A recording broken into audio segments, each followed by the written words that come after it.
So jazz tunes, jazz standards, or tunes in general. As a bass player, we probably just want to learn the bass line, right? Well, I think you're wrong there. If the tune has a melody, which most ones do, to be frank, I think the bass player should learn the melody. Not in essence to play the melody over the tune, but to understand the melody and how it works over the chords, as you can become a much better soloist and walk better over those tunes as well. This is more specific to jazz tunes and jazz standards, but you can apply this to any tune in any genre. Learn the melodies and apply them over the chord changes. Works great for pop and, you know, anything similar to that sort of genre as well, but we're mainly focusing on jazz here today. So the tune we've got is Minority, and this is a great one with some great changes and also a great melody as well. I really like how simple the melody is, but how effective it works over the chord changes. So here's a little sample of that melody here.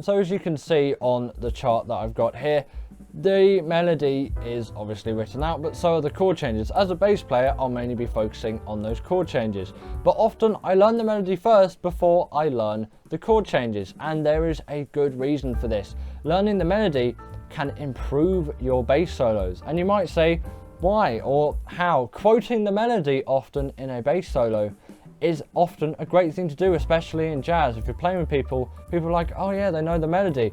It's a thing that a lot of bass players don't do, and when you do learn the melody, it can spark things up in people's ear, and it also gives you ideas for a solo. If you're ever stuck for ideas, just quote the melody. You can often start solos quoting a melody as well. It's a great starting point for the solo, and it's great to quote any melody, especially the melody of the tune, in a bass solo, as it's usually the instrument which is associated with the melody least, and suddenly you start playing the melody at points and it's like, oh yeah, no, this bass player's really got it down, and people are like, yeah, this just sounds great, because they've already given you essentially a perfect formula, a perfect solo if you will, albeit a written solo, over the chord changes. Now I'm not suggesting you just play the whole melody over a solo, but you can, and that works great as well. It's sort of more of a soli rather than a solo, but that's great too. But still, it gives you a building block for a solo, which I think a lot of people struggle with.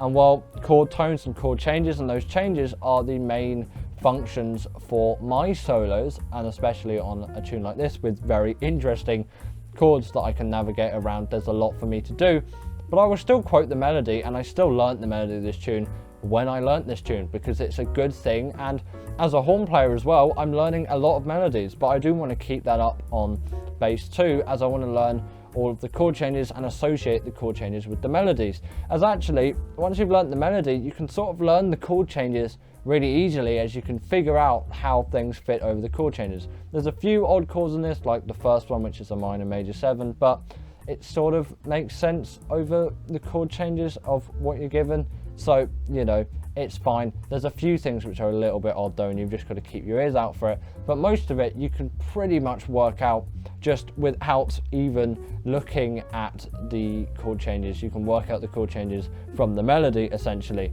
It's so important to learn the melody and apply them to the chord changes, because those chord changes now really have meaning and have direction, and you can see how the melody arcs over the chord changes and walk better over it. If you keep an eye on how the melody goes up and it goes down and how it moves around the key, then you can structure your bass lines in that way, and also go up when the melody goes up and go down when the melody goes down. And while you don't really need to learn the melody to get that out, you can just have a good ear for it. It's still good if you know the melody, and you can quote notes of the melody while you're walking as well, and it fits over the chord changes great. And I think that is a great thing to do as well. There's so much good for learning a melody, especially in a jazz standard, because it gives you ideas for a solo, and it can improve your walking in ways that you wouldn't really imagine to start with. But that's all for today's video. It's a pretty short one, but I just wanted to talk about this because I think it's so important that you learn your melodies as bass players over jazz standards or tunes in general, because it can apply in great ways to solos and just the bass lines that you're playing as well. If you structure them melodically, it can sound great. So that's it for today, and I'll see you all in the next one. Bye.